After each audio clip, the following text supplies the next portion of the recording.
The massive dome of the Galactic Council chamber stretched high above, like a crystal sky. 847 different species filled the curved seats that rose in perfect circles around the central speaking platform. The air shimmered, with translation fields that turned alien words into understanding for every mind present. Captain. Han Wu stood at attention behind the human delegation table. His dark uniform looked plain compared to the flowing robes and glittering armor worn by other species representatives. He kept his face calm, but his eyes moved constantly across the chamber. 20 years of military service had taught him to watch for threats, even in peaceful settings. Ambassador Kim Nari sat at the table before him. Her black hair was pulled back in a simple style that showed the sharp intelligence in her eyes. Had spent 5 years learning the customs of dozens of alien species. Today, all that knowledge would be tested. Dr. Park Tae adjusted his glasses and looked down at his datapad.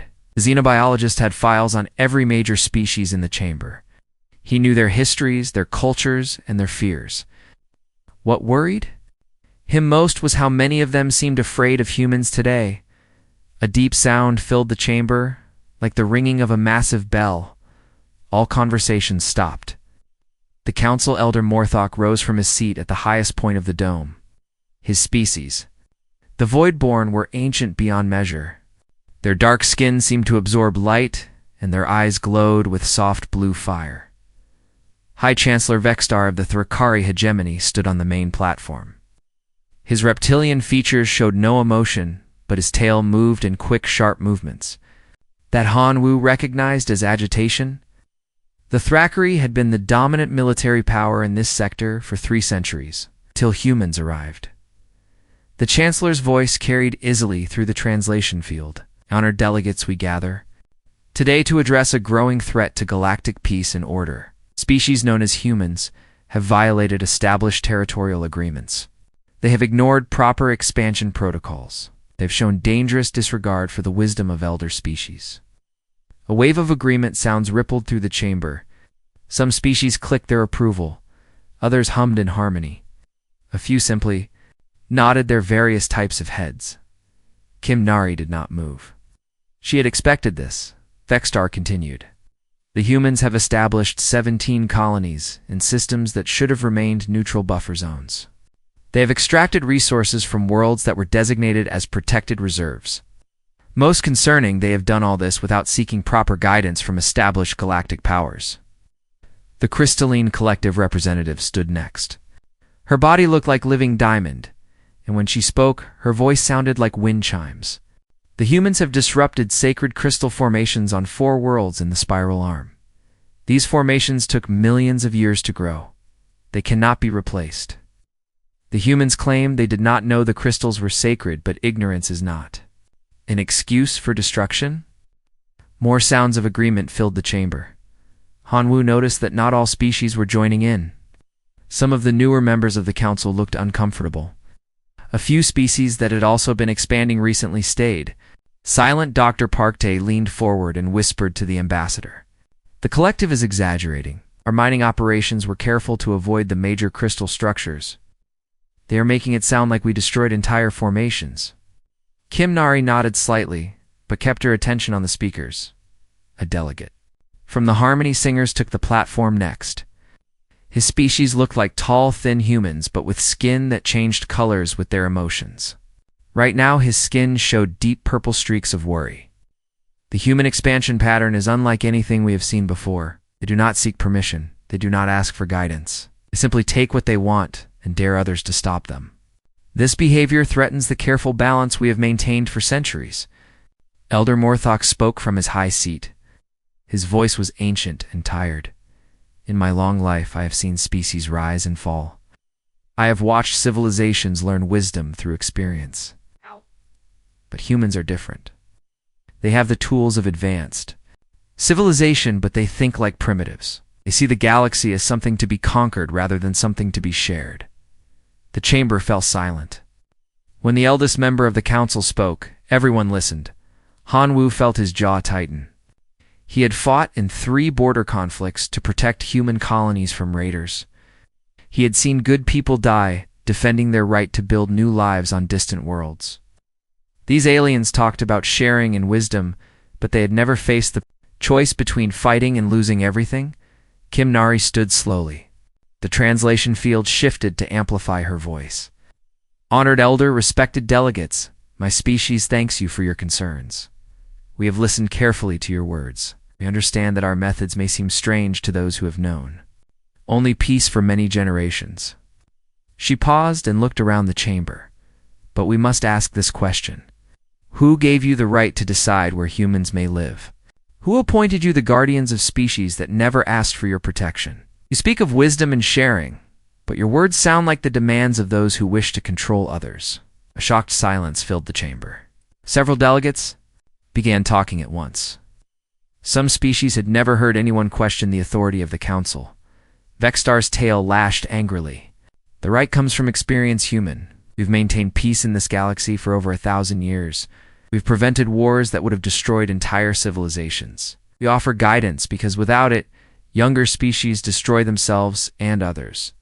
Kim Nari smiled, but her eyes remained cold. And what if a species chooses to risk destruction rather than accept your guidance?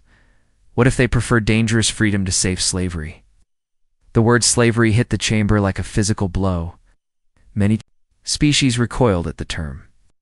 Others began arguing loudly with their neighbors. Elder Morthok raised one ancient hand for silence. You use strong words, human ambassador. But words cannot change reality. Your species is young and small. You have perhaps 50 worlds, while the Council represents civilizations with thousands of worlds each. You cannot stand against the combined will of the galaxy. Dr. Parkte watched the reactions around the chamber. Fear, anger, and confusion mixed in the alien faces. These beings had lived so long under the Council's protection that they could not imagine anyone refusing it. Kim Nari's voice cut through the growing noise. Then let me make our position clear, honored delegates. Humanity acknowledges the great achievements of the Council. We respect the peace you have maintained. But we will not surrender our independence to purchase your approval. She looked directly at Elder Morthok. You offer us a choice between submission and destruction. We choose a third option. We choose to remain free and defend that freedom with whatever means necessary. The chamber erupted in chaos. Some delegates shouted in anger. Others called for order. A few species began leaving their seats, heading for the exits. Through the noise, Vextar's voice carried clearly. Then you choose war over wisdom, human. The Council will not permit one reckless species to threaten galactic stability. We give you 72 standard hours to reconsider your position, accept our guidance, or face the consequences of your defiance. Han Wu stepped forward slightly. His hand did not move toward his weapon, but the gesture was clear to anyone who understood military bearing. Kim Nari remained perfectly still. We understand your position, Chancellor. In 72 hours, we will give you our final answer. As the human delegation prepared to leave the chamber, Dr. Parkte noticed something important. While the major powers raged and threatened, smaller species watched the humans with new interest. Some looked afraid, but others seemed almost hopeful.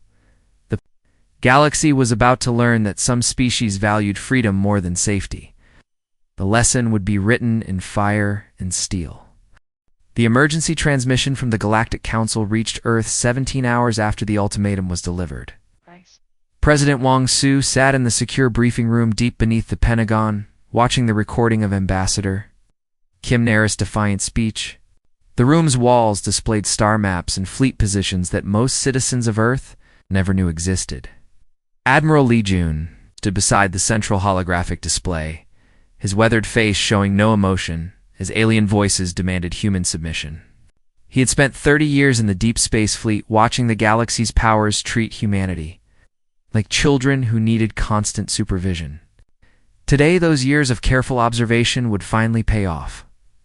General Cho Min paced behind the conference table, her boots clicking on the metal floor. As head of Planetary Defense Command, she had prepared for this moment since the first human ships ventured beyond the solar system.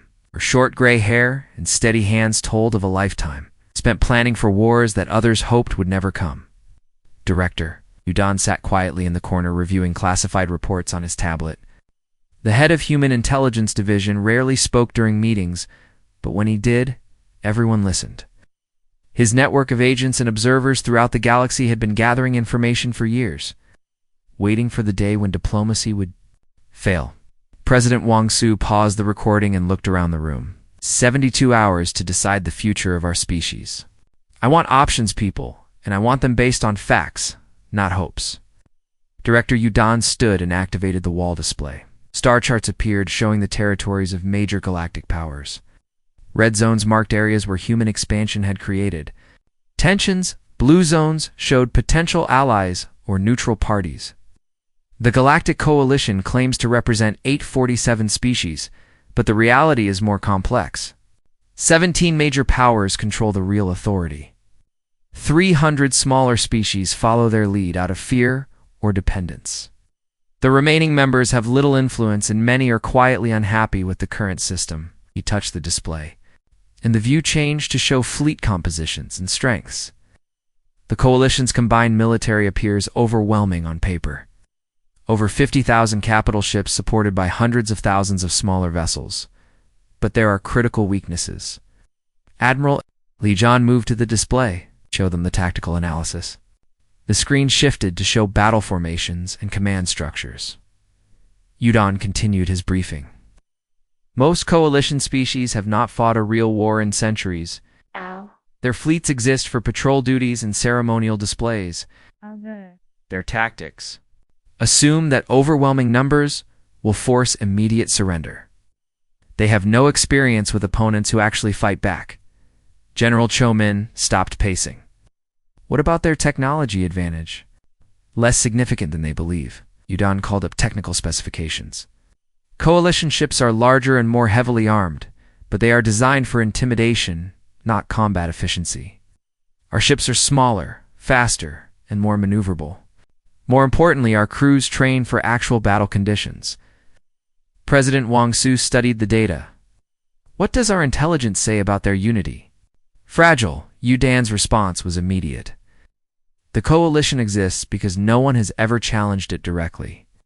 Many member species joined for protection, not conquest. If faced with actual casualties, they may reconsider their commitment. Admiral?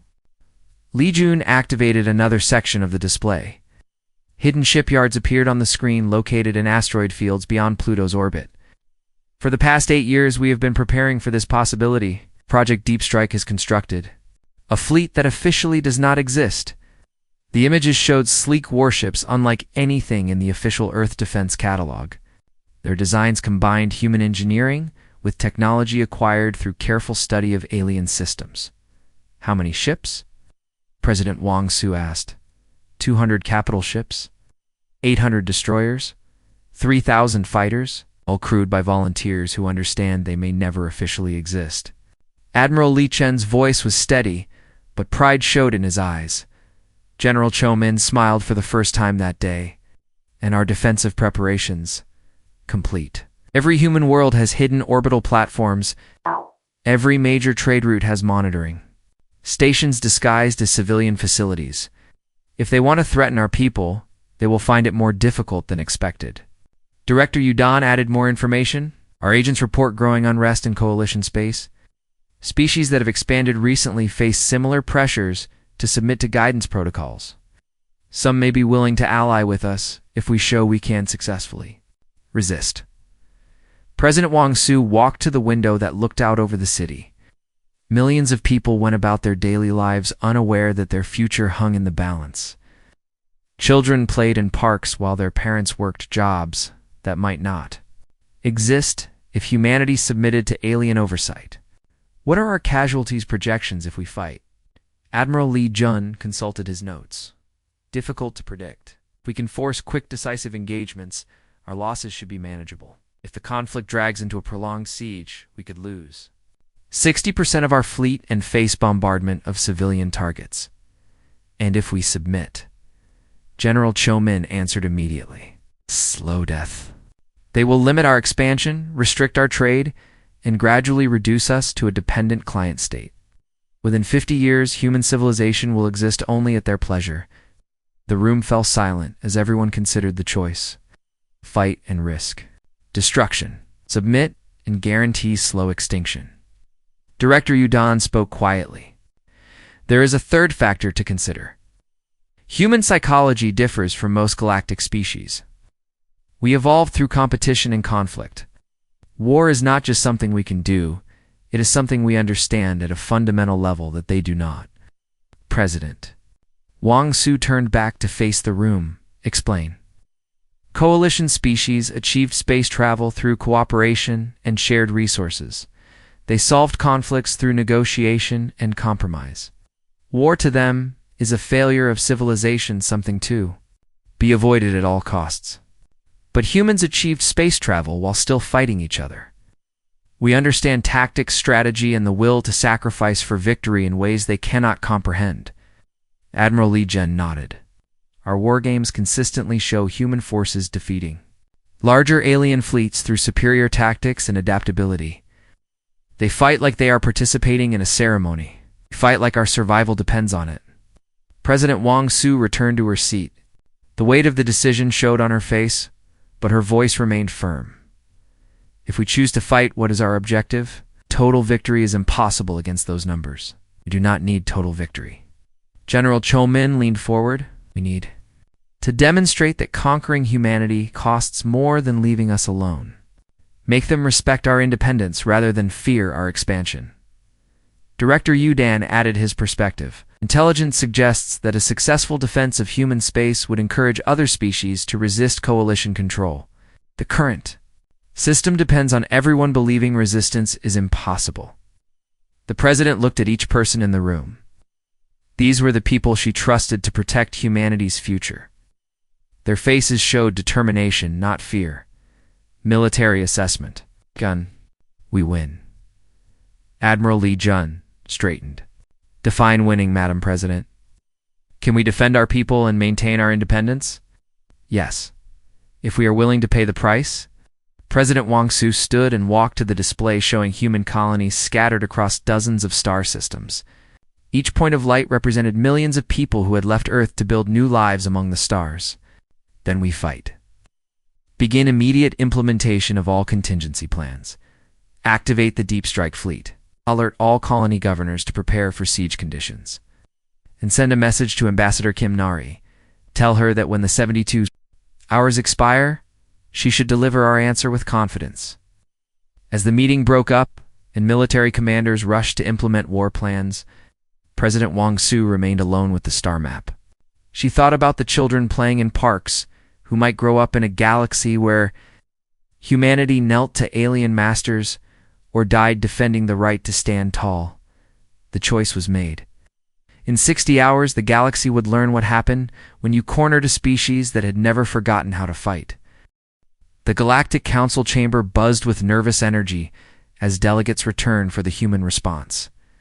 72 hours had passed since the ultimatum, and most species expected complete surrender. Ambassador Kim Nari walked through the entrance.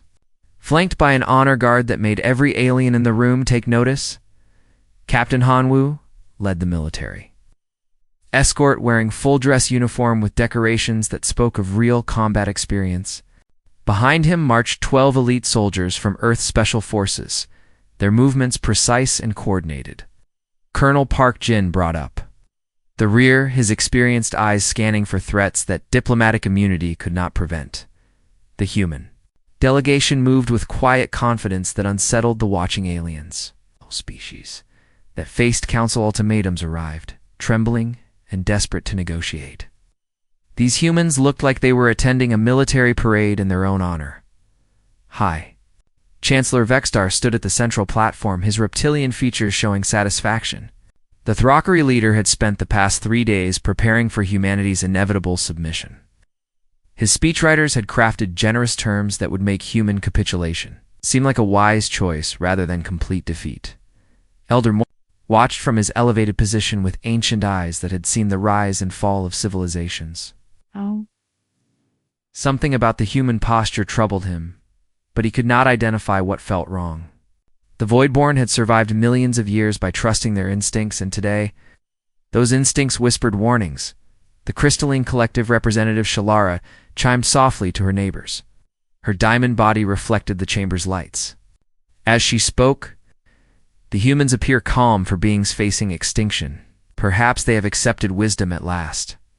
Dr. Parkte took his seat at the human delegation table and opened his datapad. The xenobiologist had spent 3 days studying every major species in the council. He understood their psychology, their fears, and their assumptions about how civilized beings should behave. Today, all that knowledge would be WEAPON. IZED. Ambassador Kim Nari approached the speaking platform with measured steps. The translation field activated and her voice carried clearly to every corner of the vast chamber. Honored delegates, Elder Morthok, Chancellor Vexstar. Humanity thanks you for the time granted to consider your generous offer. A collective sigh of relief seemed to flow through the alien representatives. The formal diplomatic language suggested acceptance of the Council's authority. Several species began preparing their welcome speeches for the newest client state. Kim Nari continued with perfect diplomatic courtesy. After careful consideration of your proposal, my government has reached a unanimous decision. We decline your offer of guidance and protection. Humanity chooses to remain independent and sovereign. The chamber fell silent as translation fields struggled to convey the impossible words. Several delegates checked their equipment, thinking they had heard incorrectly. The idea that any species would refuse council protection simply did not compute. Chancellor? Vexstar's tail began lashing violently. Ambassador, surely you misspoke. Your species cannot survive without our protection. The galaxy is dangerous for those who lack proper guidance. Kim Nari smiled politely. Chancellor Vexstar, I spoke correctly. My species has survived ice ages, plagues, wars, and natural disasters that would destroy weaker peoples. We did not come to the stars seeking protection. We came seeking room to grow. Elder Morthok leaned forward, his glowing eyes focused intently on the human ambassador. O child, you do not understand what you are refusing. The Council's protection has maintained peace for 1,000 years. Without it, you face chaos and destruction. Respect, honored elder. Your peace is built on the submission of others. True peace comes from mutual respect between equals, not from the strong dictating terms to the weak. Kim Nari's voice remained calm, but steel showed beneath the diplomatic words. The harmony singer delegate Terran stood abruptly, his skin flashing orange with agitation. The humans speak of equality, but they are one species against hundreds. Their arrogance will lead to their destruction, and perhaps ours as well. Captain Han Wu stepped forward slightly. The movement was subtle, but every military officer in the chamber recognized the gesture. A predator shifting position before a strike. Delegate Terran raises an interesting point. Kim Nari nodded toward the agitated alien. Speak of our destruction, as if it were inevitable. May I ask, who exactly will be doing the destroying? Chancellor Vexstar's voice carried clearly across the chamber. The combined fleets of the coalition will enforce the Council's will. You cannot stand against the might of civilized space. Cannot or will not. Kim Nari's question hung in the air like a challenge. Dr. Parkte watched the alien reactions with scientific interest. Confusion dominated their expressions. These beings had lived so long under the Council's protection that they could not imagine anyone choosing to fight rather than submit. Elder Morthok spoke with the authority of countless centuries. Human ambassador, your species is young and inexperienced. You have not seen the devastation that war brings to civilized worlds. Accept our guidance and live in peace. Refuse it and watch your people burn. The threat was clear and unambiguous. Every species in the chamber understood the implications. Submit or face annihilation. Kim Nari looked directly at the ancient Voidborn leader. When she spoke, her words carried to every corner of the vast chamber. Elder Morthok, you assume that. Because we are young, we are also weak. You mistake our desire for peace with inability to wage war. These are dangerous assumptions. Colonel Parkjin moved closer to the speaking platform, his hand resting casually near his sidearm. The gesture was diplomatic protection, but it sent a clear message about human intentions. You threaten us with your fleets and your unity, Kim Nari continued. But you forget something important. You know exactly what we are refusing. We have studied your council, your methods, and your weaknesses for decades. Shocked murmurs rippled through the chamber.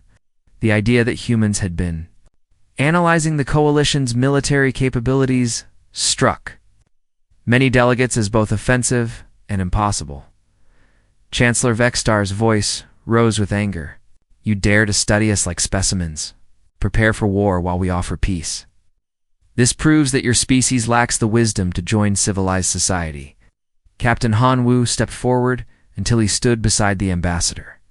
His military bearing and combat decorations spoke louder than words about humanity's readiness for conflict. Chancellor, you offer slavery disguised as protection. You demand submission disguised as wisdom. My species has a saying, give me liberty or give me death. Today we choose liberty. The captain's words echoed through the chamber, translated into hundreds of languages, but carrying the same meaning everywhere. Freedom or death. No middle ground. Elder Morthok rose slowly from his seat, his ancient form radiating authority built over millions of years. Then you choose death, young warriors. The council cannot permit your defiance to spread to other species. Order must be maintained. Kimnari bowed respectfully toward the elder. We understand your position, honored one. But we have a counter-proposal for your consideration. The chamber fell silent, waiting for humanity's final, desperate attempt at negotiation. The council has given us an ultimatum. Submit or face destruction. We offer you the same choice. Recognize our independence and withdraw your threats, or face the consequences of treating free beings as slaves. The silence that followed was absolute. No species in the galaxy's recorded history had ever issued an ultimatum to the council. The very concept was beyond their understanding. Chancellor Vextar's laugh was harsh and dismissive. One species against hundreds. 50 worlds against thousands. You are either insane or incredibly naive. Captain Han Wu's response was quiet, but every word carried clearly. We are neither insane nor naive. We are human, and we are very, very good at war. As the human delegation prepared to leave the chamber, Dr. Parkte noticed something significant. While the major powers raged with indignation, smaller species watched with fascination. Some looked terrified, but others seemed almost hopeful that someone had finally said no to the council's demands. Kimnari delivered the final words. The council has 24 hours to respond to our position. Recognize our sovereignty or accept the consequences of your choice. Either way, humanity will remain free. The chamber erupted as the humans departed. Some delegates shouted threats while others called for emergency sessions. A few species quietly began making plans to distance themselves from whatever was coming next. The galaxy was about to learn that some peoples would rather die fighting than live kneeling. The coalition fleet dropped out of hyperspace at the edge of the Sol system 20 hours after humanity's ultimatum expired. 200 warships from 12 different species arranged themselves in perfect ceremonial formation. Their hulls gleamed with polished metal and energy shields that created rainbow patterns in the darkness of space. Admiral Kethrin of the Thrakri Navy commanded the fleet from his flagship, Eternal Glory. The massive vessel stretched 3 kilometers from Bow 2, stern its weapons designed to crack planets rather than fight other ships. He had expected to find human vessels waiting in desperate defensive positions around Earth and Mars. Instead, he found empty space. Commander Veltar checked the sensor readings for the 5th time in 10 minutes. His scaled hands moved nervously over the control panels as he reported to the Admiral. Sir, our scans show no major fleet concentrations around any human world. There are civilian traffic patterns in commercial stations, but no military formations. Admiral Kethron studied the tactical display with growing confusion. His intelligence reports indicated humans possessed at least 50 capital ships based around Earth. Where were they hiding?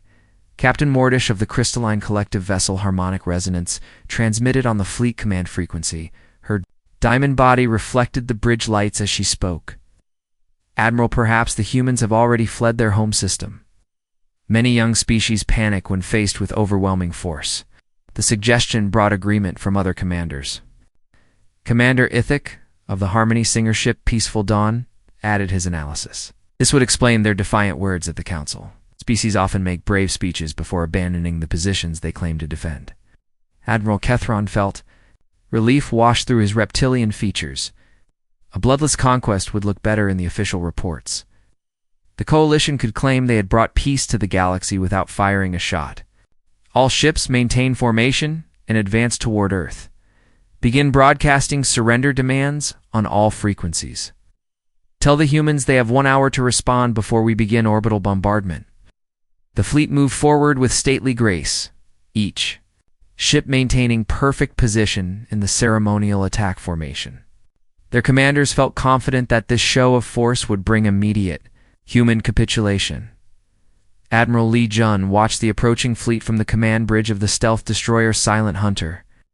His ship hung motionless in the asteroid, belt cloaked by advanced jamming systems that made it invisible to Coalition sensors. Around him, 50 similar vessels waited in perfect silence. Captain Lim Hei monitored communications from her position aboard the stealth ship. Shadow Strike. The Coalition fleet was broadcasting surrender demands exactly as human intelligence had predicted. The formation and approach followed standard intimidation tactics, designed for ceremonial victory rather than actual combat. Commander Obin prepared his fighter squadrons aboard the carrier, Invisible Sword. 200 small craft waited in the launch bays, their pilots running final equipment checks. These were not the massive fighters used by Coalition forces, but sleek interceptors built for speed and maneuverability. Lieutenant Kim Sol coordinated communications between the scattered human forces. Her fingers moved quickly over encrypted channels as she relayed position updates and target assignments. The Coalition fleet had no idea they were flying into the most carefully planned ambush in galactic history. Admiral Li Jun activated the fleet command frequency using quantum encryption that Coalition forces could not intercept. All units report status. Responses came in quickly from positions throughout the solar system. Captain Park Wan commanded a strike group hidden behind Jupiter's moons. Major Yoon SEO led destroyer squadrons concealed in the asteroid belt. Commander Namki positioned missile platforms disguised as mining equipment. Every human ship was smaller than its Coalition equivalent, but they had been designed for war, not ceremony. Their hulls were dark and angular, built to avoid detection rather than inspire fear. Their weapons were precisely calibrated for maximum damage rather than spectacular displays. Coalition fleet has reached the designated intercept point, Lieutenant Kim Sol reported from her position. All targets are locked and tracking. Admiral Li Jun studied the tactical display one final time. The alien fleet had arranged itself in the perfect formation for human tactics. Large ships grouped together for mutual protection. Smaller escorts spread out to prevent flanking maneuvers. Command vessels clearly marked by their size and position. It was exactly what human war planners had hoped for. Execute Operation Lightning Strike. All units engage. The battle began with silence. Human ships dropped their stealth fields and appeared at point-blank range around the Coalition fleet. Captain Lim Hei's destroyers materialized less than 5 kilometers from major alien warships. Commander Obin's fighters swarmed out of hidden positions, moving too fast for Coalition. Targeting systems to track. Admiral Kethron stared in shock as his sensors suddenly registered human ships that had not existed moments before. All ships, defensive positions, return fire immediately. But the Coalition fleet had trained for ceremonial combat, not real warfare. Their large ships were slow to turn, and their weapons were designed for long-range bombardment rather than close quarters fighting. Humans had closed to knife-fighting distance before the aliens even knew they were there. Captain Lim Hei's first strike disabled the Coalition flagship's main engines with surgical precision. Her follow-up attacks targeted communication arrays and weapon systems, leaving the massive vessel helpless but intact. She had orders to capture, not destroy. Commander Obin's fighters danced between the larger ships like angry insects. Their small size and incredible speed made them almost impossible to hit, while their precise weapons carved through alien armor with devastating effect. They targeted sensor arrays, bridge sections, and weapon mounts, crippling ships without destroying them. Admiral Li Jun commanded the battle from his mobile command post, coordinating attacks with the precision of a conductor leading an orchestra. Human forces struck like lightning, then vanished into the darkness before coalition ships could respond. The alien formation collapsed within minutes. Ships that had sailed in perfect order now drifted helplessly as their systems failed one by one. Some vessels tried to retreat, but found human forces waiting to intercept them. Others attempted to surrender, but received no response to their transmissions. Commander, Veltar fought desperately to restore communications aboard the flagship Eternal Glory. His scaled hands flew over damaged control panels as he tried to coordinate a defense that was already over. Admiral, we have lost contact with 60% of the fleet. Our weapons are offline and engines are not responding. Admiral Kethrin watched in horror as the tactical display showed his mighty fleet reduced to helpless wrecks. The humans had not destroyed his ships, but they had made them useless. Worse, they had done it in less than 1 hour, using tactics that no coalition commander understood. Captain Mordish, of the Crystalline Collective, transmitted on emergency frequencies. Admiral, my ship is dead in space. The humans targeted our power cores with impossible precision. How did they know exactly where to strike? The answer came from Lieutenant Kim Sol aboard a human communication ship. Her broadcast reached every surviving coalition vessel simultaneously. Coalition forces, this is the human defense fleet. Your ships have been disabled to prevent unnecessary casualties. Any vessel that attempts to restart weapons or engines will be destroyed without warning. Admiral Kethrin tried to respond, but his communication systems remained offline. Round him, the bridge crew worked frantically to restore basic ship functions, while human fighters circled like sharks waiting for any sign of hostile action. Your fleet will be escorted to the edge of human space and released. Your surviving crews will be treated according to civilized standards of warfare. Take this message back to your leaders. This was a demonstration, not a battle. Next time we will not be so gentle. The transmission ended, leaving the coalition fleet drifting in stunned silence. Commander Obin's fighters began herding the damaged ships toward the system's edge. Human rescue vessels moved in to provide medical assistance and basic repairs needed for the journey home. The entire operation proceeded with military efficiency that impressed even the captured aliens. Admiral Lejon surveyed the battlefield with grim satisfaction. His forces had achieved complete victory while suffering 0 casualties. The coalition's much-vaunted fleet had been neutralized in 47 minutes. Using tactics they could not understand or counter. More importantly, the galaxy would soon learn that human warnings were not empty threats. The species that had chosen war over words knew exactly how to wage it. The news of the Sol System battle spread through the galaxy like wildfire, consuming everything in its path. Within 72 hours, every major civilization knew that the mighty coalition fleet had been defeated by humans using tactics that defied all military understanding. Emergency sessions convened on hundreds of worlds as species struggled to comprehend a reality that should have been impossible. High Chancellor Vextar stood before the Thrakari High Command, his reptilian features showing an emotion his people rarely displayed: fear. The holographic reports from surviving fleet commanders painted a picture of human military capability that challenged everything the Thrakari believed about warfare. Admiral Kethron claims the humans appeared from nowhere and struck with impossible precision. Commander Veltar insists their ships move faster than our sensors could track. Captain Mordish reports they knew exactly where to hit our vessels to disable them without destruction. Vextar's tail lashed as he spoke. Either our entire officer corps has lost their minds, or we face an enemy unlike anything in recorded history. General Zorthak, the eldest military commander in Thrakari's service, studied the battle recordings with growing unease. His people had dominated this sector through superior technology and overwhelming force for 3 centuries. The idea that a younger species could defeat them using unknown tactics shook the foundations of Thrakari military doctrine. Chancellor, the humans fought like no civilized species fights. They used deception, ambush, and coordinated strikes against multiple targets. Simultaneously, our formations were designed to intimidate opponents into surrender, not to defend against actual military assault. On the Crystalline Collective homeworld, Shalara convened an emergency gathering of the Crystal Council. Her diamond body reflected the worried lights of her fellow counselors as they discussed the implications of human military success. The humans disabled our vessels without destroying them. This shows both capability and restraint that we did not expect from a warrior species. They could have massacred our fleet, but chose to demonstrate their power instead. Her chiming voice carried notes of confusion and grudging respect. Elder Melkith, one of the oldest members of the Crystal Council, pulsed with uncertain colors. Perhaps we misjudged their nature.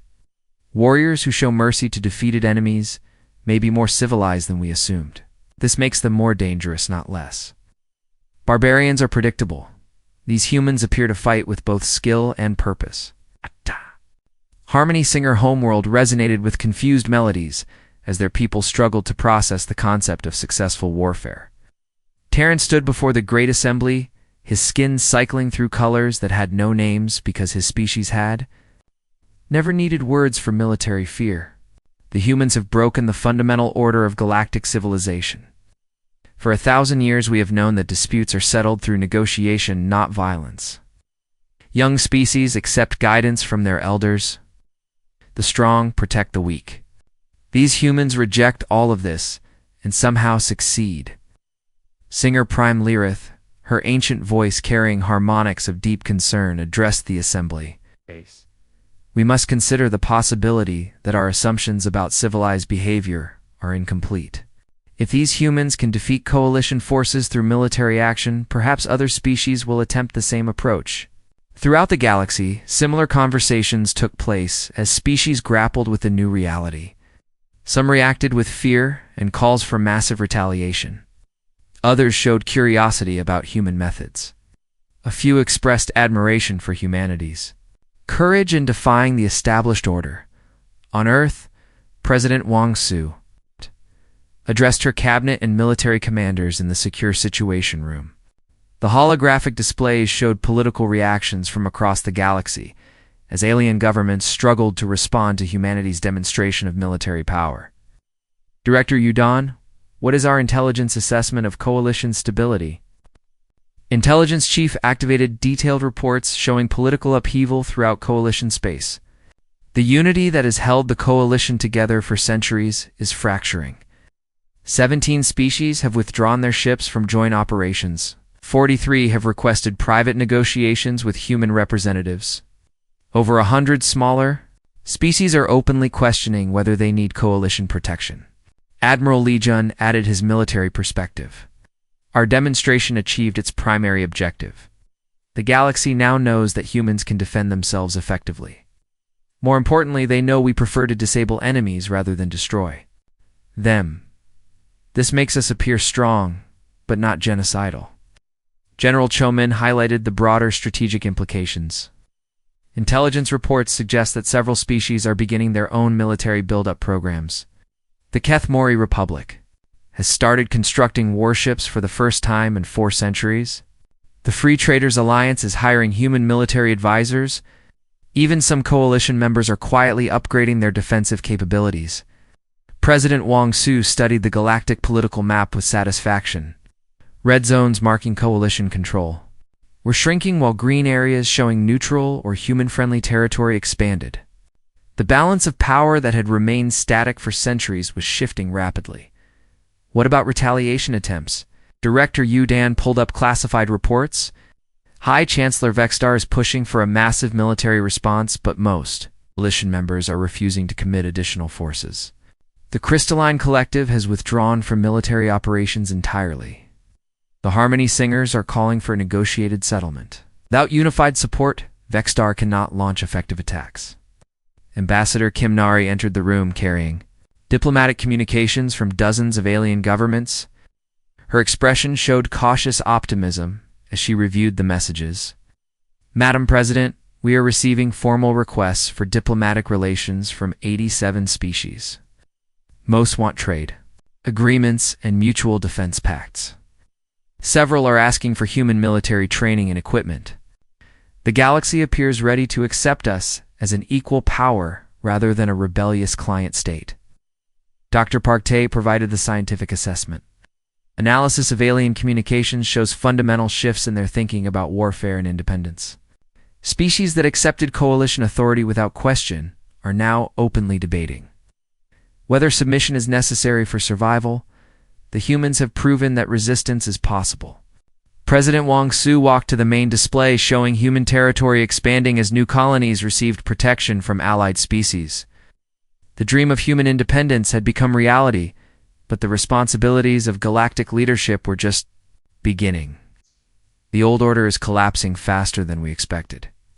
We need to be ready with alternatives that serve everyone's interests, not just our own. Admiral Li Jun outlined the military situation. Our fleet remains on high alert, but intelligence suggests major retaliation is unlikely. Coalition forces are too busy dealing with internal problems to organize external attacks. Several species are requesting human protection for their own expansion efforts. The President made her decision. Begin implementing the Galactic Cooperation Protocol. Offer military training to any species that requests it. Establish trade relationships based on mutual benefit, not domination. And make it clear that humans will defend any species that chooses independence over submission. 6 months later, the galaxy had transformed beyond recognition. The Galactic Council still existed, but its authority was limited to those species that chose to remain members. The Coalition's monopoly on power had ended, replaced by a complex network of alliances and mutual defense agreements. Human military academies welcomed alien students eager to learn the arts of warfare that had been forgotten for centuries. Former Coalition members found that independence brought challenges, but also opportunities they had never imagined. Captain Han Wu, now promoted to general, commanded the new Galactic Defense Alliance, a voluntary organization dedicated to protecting species' rights rather than enforcing cosmic order. His headquarters on the neutral station, New Harmony, hosted representatives from over 200 species. The final report in his files came from Dr. Park, who had spent months studying the psychological effects of humanity's victory. Galaxy believed that evolution meant moving beyond conflict toward eternal peace. They forgot that sometimes conflict is what evolution looks like. Humans reminded them that freedom is worth fighting for, and that strength used wisely can protect the weak without enslaving them. The stars themselves seemed brighter as species that had lived under protection for centuries learned once again what it meant to stand on their own. Humanity had not conquered the galaxy. It had liberated it from the comfortable cage of enforced peace and shown everyone that true civilization meant the courage to choose freedom over safety. The age of human dominance had not begun. The age of galactic freedom had.